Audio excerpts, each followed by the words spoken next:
പിണറായിക്കും വീണയ്ക്കും മന്ത്രി റിയാസിനുമെതിരെ ഇപ്പോൾ വന്നിരിക്കുന്ന ഷോൺ ജോർജിന്റെ പിന്നിൽ ആരാണ്? സാബു ജേക്കബാണോ? ഇങ്ങനെ ഒരു ചോദ്യമാണ് ഇപ്പോൾ പലരും ഉന്നയിക്കുന്നത്. തന്നെ അറസ്റ്റ് ചെയ്യേണ്ട ഒരു സാഹചര്യം ഉണ്ടാവുകയാണ് എങ്കിൽ ഒരാഴ്ചയ്ക്കകം മുഖ്യമന്ത്രിയുടെ മകളെ അറസ്റ്റ് ചെയ്യിക്കുമെന്ന് സാബു ജേക്കബ് വെല്ലുവിളിച്ചത് ആരും മറന്നിട്ടില്ല. പിണറായി വിജയന്റെ കൂടെ എല്ലാ വിദേശയാത്രയ്ക്കും പോയിട്ടുള്ള വ്യക്തിയാണ് താൻ എന്നും വിദേശത്ത് ചികിത്സയിൽ കിടന്നപ്പോൾ മുഖ്യമന്ത്രിയെ മൂത്രമൊഴിപ്പിക്കാനും തിരികെ കിടത്താനുമൊക്കെ താനേ ഉണ്ടായിരുന്നുള്ളൂ എന്നൊക്കെയായിരുന്നു സാബു ജേക്കബിന്റെ വെല്ലുവിളി ഉയർത്തുമ്പോഴുള്ള അവകാശവാദങ്ങൾ. ഇങ്ങനെ വെല്ലുവിളിച്ചതോടെ സാബുവിനെതിരായ ആ അറസ്റ്റ് നീക്കം പിന്നെ എങ്ങോട്ട് പോയി എന്നറിയില്ല. സൈബർ സഖാക്കളുടെ സാബുവിനെതിരായ ആക്രമണവും പെട്ടെന്നൊരു സ്വിച്ച് ഇട്ടതുപോലെയൊക്കെയാണ് നിന്നത്. കയ്യിലുള്ള ആറ്റം ബോംബ് എന്താണ് എന്ന് മാത്രം ആരും അറിഞ്ഞില്ല. അന്ന് സാബു പറഞ്ഞു, സാബുവിൻ്റെ കയ്യിലൊരു ആറ്റം ബോംബുണ്ട്, ആ ആറ്റം ബോംബ് ഞാൻ മുഖ്യമന്ത്രിക്കും മകൾക്കുമെതിരെ പ്രയോഗിക്കുമെന്നൊരു വാക്ക് സാബു പറഞ്ഞിരുന്നു. സാബുവിൻ്റെ കയ്യിലുള്ള ആറ്റം ബോംബുകളിൽ ഒരെണ്ണമല്ലേ ഇപ്പോൾ BJP നേതാവ് ഷോൺ ജോർജ് എറിഞ്ഞത് എന്നാണ് പുറത്തുവരുന്ന സൂചനകൾ. വീണ വിജയൻ അബുദാബിയിൽ അക്കൗണ്ട് ഉണ്ട് എന്നും രാജ്യാന്തര കൺസൾട്ടൻസി സ്ഥാപനമായ പ്രൈസ് വാട്ടർ ഹൗസ് കൂപ്പർ അതുപോലെ SNC ലാവ്ലിൻ കമ്പനികളിൽ നിന്ന് അബുദാബിയിലെ ബാങ്ക് അക്കൗണ്ടുകളിലേക്ക് 3 കോടിയിലേറെ രൂപ വീതം വന്നു എന്നാണ് ഷെയ്ൻ വെളിപ്പെടുത്തിയത്. അതിൽ അന്വേഷണം വേണമെന്നാവശ്യപ്പെട്ട് ഷോൺ ഹൈക്കോടതിയിൽ ഉപഹർജി നൽകിയിട്ടുണ്ട്. വീണ വിജയന്റെ ID റിട്ടേണിൽ ഈ അക്കൗണ്ട് വിവരങ്ങൾ ഇല്ല എങ്കിൽ അത് കുറ്റകരമാണ് എന്നും ഷോൺ ജോർജ് പറഞ്ഞു. തനിക്ക് കിട്ടിയ വിവരങ്ങൾ കോർപ്പറേറ്റ് മന്ത്രാലയം, SFIO, അതുപോലെ ചെന്നൈയിലെ ED സ്പെഷ്യൽ ഡയറക്ടർ ഇവർക്കൊക്കെ ഷോൺ കൈമാറിയിട്ടുണ്ട് എന്നാണ് അദ്ദേഹം തന്നെ വെളിപ്പെടുത്തിയത്. മറ്റൊരാൾ നൽകിയ വിവരങ്ങളാണിത് എന്നും ഇതൊക്കെ അന്വേഷണത്തിന് ഗുണകരമാകുമെന്ന് വിചാരിക്കുന്നത് കൊണ്ടാണ് താനിപ്പോൾ ഇത് അധികൃതർക്ക് സമർപ്പിക്കുന്നത് എന്നും ഷോൺ വ്യക്തമാക്കി. ആ മറ്റൊരാൾ ആരാണ്? അതാണ് ചോദ്യം.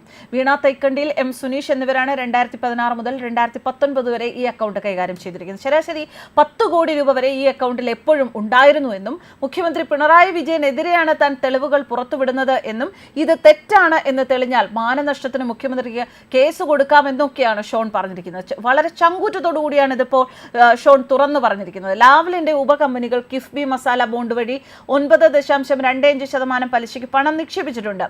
6% പലിശയ്ക്ക് നിക്ഷേപം കിട്ടുമ്പോഴാണ് ഇങ്ങനെ കൂട്ടി നൽകുന്നത്. ഇതിന്റെ വ്യത്യാസത്തിൽ വരുന്ന തുകയാണോ വീണയുടെ അക്കൗണ്ടിലേക്ക് ലാവ്ലിൻ നിക്ഷേപിക്കുന്നത് എന്ന് അന്വേഷിക്കണമെന്നാണ് ഷോൺ ആവശ്യപ്പെട്ടിരിക്കുന്നത്. പ്രൈസ് വാട്ടർ ഹൗസ് കൂപ്പറുമായുള്ള കാര്യങ്ങൾ മുഖ്യമന്ത്രിയുടെ മുൻ പ്രിൻസിപ്പൽ സെക്രട്ടറി ശിവശങ്കറിന്റെ കാലത്ത് തന്നെ വിവാദമായതാണ് എന്നും ഷോൺ ഓർമ്മിപ്പിക്കുന്നു. 2018 ഡിസംബർ 1-നാണ് PwCയുമായിട്ട് കരാർ ഒപ്പുവെക്കുന്നത്. 2020 നവംബർ 30-നാണ് കരാർ അവസാനിക്കുന്നത്. ഇതേ കാലയളവിൽ തന്നെയാണ് അബുദാബിയിലെ അക്കൗണ്ടിൽ കൺസൾട്ടിംഗ് കമ്പനി പണം നിക്ഷേപിച്ചിരുന്നത്. സ്വർണ്ണക്കടത്ത് കേസിലെ മുഖ്യപ്രതി സ്വപ്ന സുരേഷിന്റെ നിയമനവുമായി ബന്ധപ്പെട്ട് കുറേ കാര്യങ്ങൾ സ്വപ്ന പറഞ്ഞിരുന്നു. ആ കാര്യങ്ങൾ സത്യമാണ് എന്ന് തെളിയുന്നു എന്നും ഷോൺ പറഞ്ഞു. അന്ന് PwCയുടെ തലപ്പത്തുണ്ടായിരുന്ന അതേ വ്യക്തി തന്നെയായിരുന്നു സ്വപ്നയുടെ കമ്പനിയുടെ മെന്റർ. സ്പേസ് പാർക്കിൽ നിയമനം ലഭിച്ച സ്വപ്നയ്ക്ക് ലഭിച്ചിരുന്ന ശമ്പളം 1.7 ലക്ഷം രൂപയായിരുന്നു. എന്നാൽ ഇതേ ഇനത്തിൽ PwCക്ക് നൽകിയിരുന്നത് 3.34 ലക്ഷം രൂപയും. അപ്പോൾ സ്വപ്നയ്ക്ക് നൽകിയ ശമ്പളം കുറച്ചാൽ 2.27 ലക്ഷം രൂപയോളം ഓരോ മാസവും എവിടേക്കാണ് പോയിരുന്നത് എന്നത് ഇപ്പോൾ പുറത്തു വരുന്നു. ആദായ നികുതി റിട്ടേൺ നോക്കുക. ആദായ നികുതി റിട്ടേണിൽ വിദേശത്തുള്ള അക്കൗണ്ടിനെ കുറിച്ച് വീണ വെളിപ്പെടുത്തിയിട്ടില്ല എങ്കിൽ വലിയൊരു കുറ്റകൃത്യമാണ് ചെയ്തിരിക്കുന്നത്. എന്തായാലും ആദായ നികുതി റിട്ടേൺസുമായി ബന്ധപ്പെട്ടിട്ടുള്ള വിവരങ്ങൾ പുറത്തു വരികയാണ് എങ്കിൽ, അതിൽ അങ്ങനെ ചെയ്തിട്ടില്ല എന്നുണ്ട് എങ്കിൽ ശരിക്കും ഇതൊക്കെ ശരിയാണ് എന്നുള്ളതിലേക്കായിരിക്കും ആ വിവരങ്ങൾ എത്തുന്നത്. എന്തായാലും ഏതാനും ദിവസങ്ങൾക്കകം ഇതിൻ്റെ വ്യക്തമായ തെളിവുകൾ ഇതിൻ്റെ വ്യക്തമായ കാര്യങ്ങൾ മറനീക്കി പുറത്തു വരും എന്ന് തന്നെ നമുക്കറിയാം. എന്തായാലും സാബു ജേക്കബ് ഇനിയും ബോംബുകൾ ഇടാൻ കൈവശം വെച്ചിട്ടുണ്ടോ എന്നാണ് അറിയേണ്ടത്. അങ്ങനെയാണെങ്കിൽ ആ ബോംബ് ഓരോന്നായി പൊട്ടും എന്നുള്ളതാണ്, അതിന് ആരിലൊക്കെ കൂടെയാണ് പൊട്ടാൻ പോകുന്നത് എന്നതാണ് അറിയേണ്ട മറ്റൊരു കാര്യം. ന്യൂസ് ഡെസ്ക് കർമ്മ ന്യൂസ്.